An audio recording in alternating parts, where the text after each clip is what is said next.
Bonjour, bonsoir chers frères et sœurs du monde entier.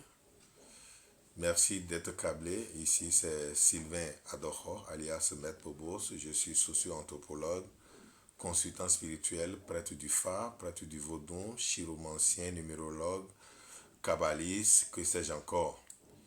Merci de m'écouter avec des oreilles du sage. Parce que il va falloir que nous démystifions un peu cette fête appelée Saint-Valentin. Et tout d'abord, nous allons dire bravo à ce génie qui a compris qu'il faut fêter, profiter, lancer les hommes vers ce symbolisme qu'est cette fête de Saint-Valentin. Mais ce que nous devons savoir, c'est que Saint-Valentin, ce que Saint-Valentin ne veut pas dire, nous allons d'abord vous le dire. Saint-Valentin ne veut pas dire des bisous. Saint-Valentin ne veut pas dire seulement viens, on va passer la nuit quelque part, viens, on va faire 2 heures quelque part, viens, on va rester ensemble pour manger un pot. Peut-être que ça fait partie du Saint-Valentin. Mais Saint-Valentin, c'est la fête de l'amour. Et qui dit l'amour dit la vie. Alors, si vous ne maîtrisez pas l'amour dans son sens très profond, laissez Saint-Valentin en paix. Autrement, vous fêtez la passion de l'amour, alors que il s'agit de fêter la sagesse de l'amour. Il y a une nuance entre la passion de l'amour et la sagesse de l'amour. La passion de l'amour, c'est rester avec moi. Nous restons ensemble, nous mangeons quelque chose, nous buvons un peu, nous allons danser, nous venons à la maison, nous restons ensemble en tant que femme et homme, et après chacun se va à ses occupations. Il n'y a plus grand chose qui bouille à l'intérieur. Alors que la sagesse de l'amour embrasse tout ce qui existe. Car l'amour veut dire l'unité. Alors si votre amour n'embrasse pas tout, y compris même le règne minéral, vous n'êtes pas encore dans l'amour. Et cet amour, nos parents l'avaient propulsé en parlant de la science. Pour les parents, il n'y avait pas l'amour, il n'y avait pas la religion, il n'y avait pas la technologie, il y avait la science. Et lorsqu'on dit la science, les parents disaient la science, le mot science embrassait tout. La connaissance réelle de tout ce qui compose le minéral, le règne minéral. Puisque à un moment donné, vous étiez des rois des mines. Vous avez régné dans le mine ou dans les mines. Cette pousse-là, on parle du minéral. Ral. Le mot al qui veut dire Dieu, qui vient de el, qui veut dire Dieu. Et mine. Dieu des mines minérales.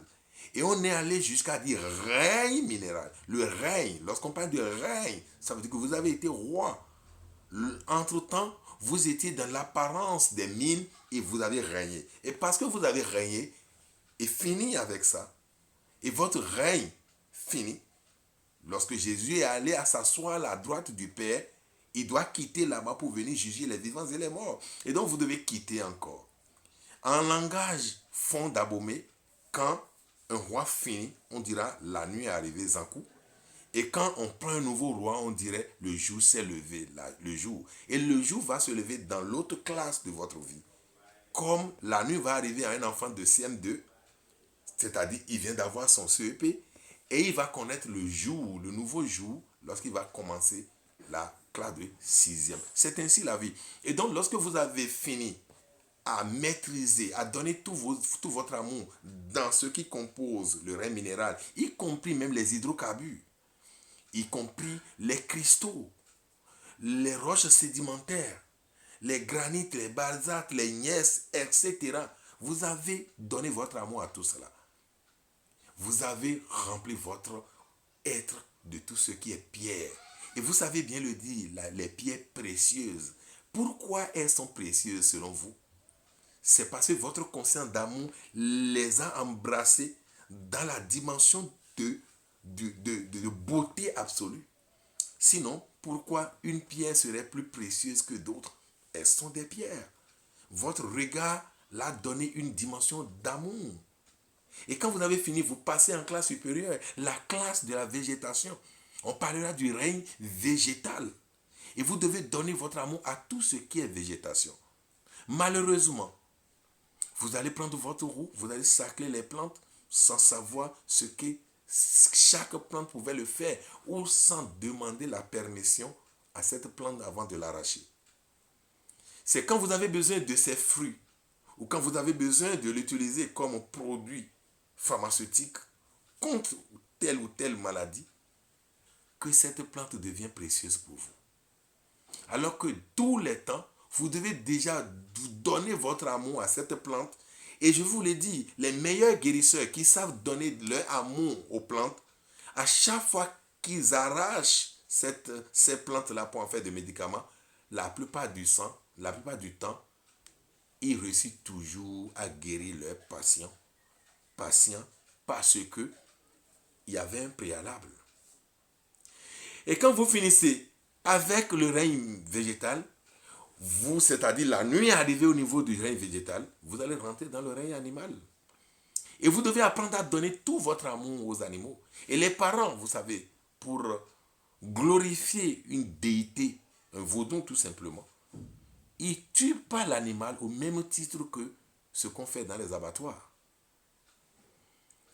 Ils vont donner des feuilles à la chèvre d'abord pour dire mange. Et si la chèvre ne prend pas la feuille, on ne la tue pas. Ça veut dire qu'elle n'a pas accepté. La chèvre n'a pas accepté le sacrifice. Or, quand vous voulez grandir, vous devez vous sacrifier pour les autres. Donc, la chèvre qui accepte d'être sacrifiée par amour grandit de son règne à un autre règne. Alors, c'est pour cela, par ce respect de la science d'amour promue par nos grands-parents, nos ancêtres, ils vont donner de la feuille. Et si elle ne prend pas, ça veut dire que le sacrifice ne marchera pas. Ou bien on lui donne de la farine de maïs, quelque chose qu'elle pourrait aimer manger. Et c'est après avoir pris cette quantité de cette bouffe, de ce qu'elle doit manger dans la bouche, qu'on prend sa bouche, on la tue avec le manger dans sa bouche. C'est très important. C'est un symbole de rôle initié et qu'il faut comprendre. Et lorsque vous finissez maintenant dans le règne animal, vous allez vers l'humanité. Règne humain. On ne peut pas dire règne humain, on dit seulement l'humanité. L'humanité n'est que le symbole exact de l'université. L'humanité, l'université. Et donc, les règnes que vous avez étudiés dans le détail, les règnes qui ont gagné votre amour dans les détails, vous devez maintenant les réunir. Donc, et minéral, le règne minéral, et le règne végétal, et le règne animal, vous allez les solder, ça va devenir un seul règne pour vous, et c'est ça l'humanité. Et donc, vous devez maintenant vous forcer pour donner votre amour à tout ce qui est dans la vie. Non seulement vous allez donner votre amour à la vie, aux humains, aux hommes, aux animaux, aux végétaux, que sais-je encore, aux hydrocarbures, à tout ce qui compose le règne minéral. À ce niveau-là, vous êtes dans ce que nous appelons la pure potentialité. C'est-à-dire que vous êtes dans le pouvoir absolu. Si vous pouvez donner l'amour à tout, ça veut dire quoi? Vous êtes déjà omniprésent. Parce que vous êtes partout en même temps. Votre amour est partout. Vous êtes là où si votre amour est quelque part, vous êtes là. Je crois que la Bible dit, si votre cœur, là où est votre cœur, c'est là où est votre trésor. Là où est votre cœur, c'est là où votre trésor est. Et donc, si votre amour est partout, alors tout devient trésor pour vous. Alors, monsieur qui m'écoute, toi qui me regarde, tu es mon trésor. Toi, femme qui me regarde, tu es mon trésor. Parce que je t'aime suffisamment pour ne pas te reprocher des choses. Mais je t'aime plus que suffisamment pour te dire qu'il est temps que tu commences par aimer tout ce qui existe. Ce n'est pas parce qu'on t'a dit qu'en restant ici, on est du camp de Jésus qu'il ne faut pas aimer l'autre. Si on devait avoir que les enfants de Jésus, Dieu serait suffisamment fort, excusez-moi, pour créer que des enfants de Jésus. Des enfants qui vont parler que de Jésus.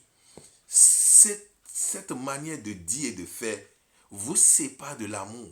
Et malheureusement, vous portez le rouge, le Saint-Valentin, pour dire que vous fêtez l'amour, pour dire que vous aimez tel ou tel, c'est faux. Vous portez le rouge symbole du sang. Et pour dire ce symbole du sang, ce sang, nous le partageons tous. Le sang de bélier n'est pas différent du sang d'homme ou d'humain en matière de couleur. Peut-être l'information cachée dedans qui peut différer. Et donc cela voudra dire que nous sommes tous unis par le sang divin, le sang de la nature. L'âme de la nature, nous sommes tous liés par l'âme de la nature appelée l'anima mundi, l'âme du monde. Alors, vous êtes une chaîne dans la chaîne globale qu'est la chaîne de la nature. Je ne peux pas vous rejeter parce que vous êtes un voleur. Je ne peux pas vous rejeter parce que vous êtes un sorcier. Je ne peux pas vous rejeter parce que vous êtes un menteur. Il faut un menteur pour que celui qui dit la vérité ait de poids. Et il faut un menteur pour nettoyer le terrain afin que la vérité vienne s'imposer. Ceci dit, quand vous trouvez le rouge quelque part, pensez au sang et dites-vous, le même sang de la nature de Dieu, c'est ce sang qui nous unit tous. Autrement, nous sommes tous des cellules dans ce sang-là. Et commencez par l'amour de Saint-Valentin. Et si vous commencez par l'amour de Saint-Valentin, vous évoluez vers l'amour de la sagesse. Et donc, je commence par l'amour de ma femme. Je commence par l'amour de mon environnement restreint. Et commencer par élargir cet amour-là jusqu'à aimer le monde, jusqu'à aimer tous les continents, jusqu'à aimer toutes les galaxies et tous les systèmes solaires. Merci, Père profond, à vous.